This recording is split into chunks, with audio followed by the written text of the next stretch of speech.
Hi ನಮಸ್ತೆ. ಇದು ನಿಮ್ಮನೆ ಮಗಳು ಕೈ ರುಚಿ. ಇವತ್ತು ನಾನು ನಾಟಿ ಸ್ಟೈಲಲ್ಲಿ ಮಟನ್ ಸಾಂಬಾರು ಅಥವಾ ಮೇಕೆ ಮಟನ್ ಮಾಡೋದು ತೋರಿಸ್ತಾ ಇದ್ದೀನಿ. ನಾನು 1 kg ಮೇಕೆ ಮಟನ್ ತೊಗೊಂಡಿದ್ದೀನಿ, ತೊಳೆದು ವಾಶ್ ಮಾಡಿ ಇಟ್ಕೊಂಡಿದ್ದೀನಿ. ಈಗ ಇದಕ್ಕೆ ನಾನು ಏನೇನು ಮಸಾಲೆ ಹಾಕಬೇಕು, ಹೇಗೆ ಮಾಡಬೇಕು ಅಂತ ಹೇಳ್ತೀನಿ. ನಾನು ಫಸ್ಟಿಗಿಲ್ಲಿ ಒಂದು ಬಾಣಲಿ ತೊಗೊಂಡಿದ್ದೀನಿ. 1 ಚಿಕ್ಕ ಈರುಳ್ಳಿ, 1 ಟೊಮೊಟೊ, 1 ಬೆಳ್ಳುಳ್ಳಿ, 1 ಇಂಚು ಶುಂಠಿ, ಇಷ್ಟನ್ನು ಒಂದು ಬಾಣಲಿಯಲ್ಲಿ ಹಾಕಿ ಈಗ ಇಷ್ಟು ಒಂದು ಬಾಣಲಿನಲ್ಲಿ ನಾನು ಎಣ್ಣೆನಲ್ಲಿ ಫ್ರೈ ಮಾಡ್ಕೊಂಬರ್ತೀನಿ. ಅಥವಾ ಬಾಡಿಸ್ಕೊಳ್ಳೋದು, ಅಥವಾ ರೋಸ್ಟ್ ಮಾಡೋದು, ಅಥವಾ ಗೋಳಿಸ್ಕೊಳ್ಳೋದು, ಅಥವಾ ಹುರ್ಕೊಳ್ಳೋದು ಇಂಥ ಹಿಂಗೆಲ್ಲ ಕರೀತಾರೆ. ಇದನ್ನು ನಾನು ಎಣ್ಣೆಯಲ್ಲಿ ಬಾಡಿಸ್ಕೊಂಬರ್ತೀನಿ.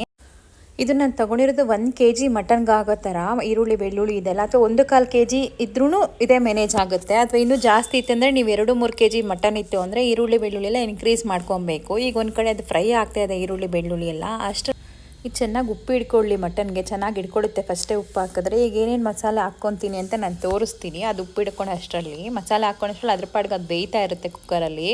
ಈಗ ನಾನು ಏನೇನು ರೋಸ್ಟ್ ಮಾಡ್ಕೊಂಡಿದ್ನಲ್ವ, ಈರುಳ್ಳಿ ಬೆಳ್ಳುಳ್ಳಿ ಶುಂಠಿ ಮತ್ತು ಟೊಮೊಟೊ, ಇದನ್ನು ಜಾರಿಗೆ ಹಾಕ್ತಾಯಿದ್ದೀನಿ ನಾನು.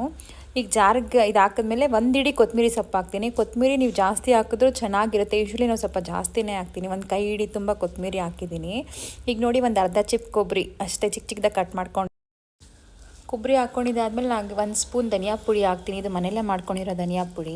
1 ಸ್ಪೂನ್ ಖಾರದ ಪುಡಿ ಹಾಕ್ತೀನಿ. ಚಿಕ್ಕ ಸ್ಪೂನಲ್ಲಿ ಹಾಕ್ತೀನಿ ನಾನು, ಯಾಕಂದರೆ 1 kg ಮಟನ್ಗೆ ಅಷ್ಟೇ ತೊಗೊಂಡಿರೋದ್ರಿಂದ ಒಂದೇ 1 ಸ್ಪೂನ್ ಅಷ್ಟೇ ಖಾರದ ಪುಡಿ. ಅದು ಅಚ್ಚ ಖಾರದ ಪುಡಿ ಮನೆಯಲ್ಲೇ ಮಾಡ್ಕೊಂಡಿರೋದು.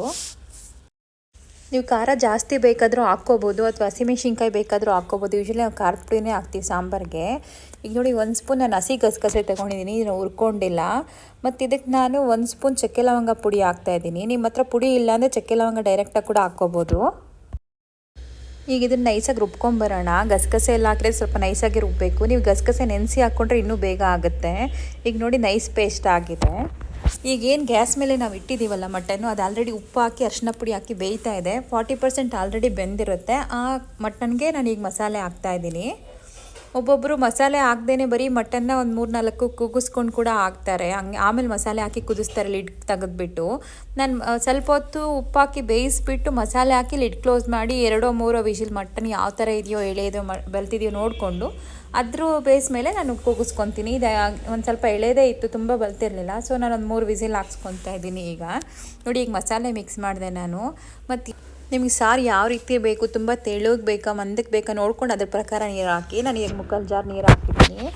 ನೋಡಿ, ಈಗ ನಾನು ಫುಲ್ ತಿರುಗಿಸ್ಬಿಟ್ಟು ಲಿಡ್ ಕ್ಲೋಸ್ ಮಾಡ್ತೀನಿ. ಇದೊಂದು 3 ವಿಸಿಲ್ ಬರೋ ತನಕ ನೀವು ಈಗ ಇಲ್ಲಿ ಉಪ್ಪು ಖಾರ ಒಂದ್ಸತಿ ಚೆಕ್ ಮಾಡಿ ಬೇಕಂದ್ರೆ ಹಾಕ್ಕೋಬೋದು. ನನಗೆ ಉಪ್ಪು ಕಮ್ಮಿ ಇತ್ತು, ಈಗ ಹಾಕ್ಕೊತಾ ಇದ್ದೀನಿ. ಕುಕ್ಕರ್ ಮುಚ್ಚಳ ಮುಚ್ಚಿ ಒಂದು 3 ವಿಸಿಲ್ ಹಾಕ್ಸ್ಕೊತೀನಿ. ನೋಡಿ, ಈಗ ಇದು ವಿಸಿಲ್ ಆಗ್ತಿದೆ. 3 ವಿಸಿಲ್ ಹಾಕಿದ ತಕ್ಷಣ ನಾನು ವಿಸಿಲ್ ಗ್ಯಾಸ್ ಔಟ್ ಆಗಿದ ತಕ್ಷಣ ತೆಗೆದು ನೋಡ್ತೀನಿ.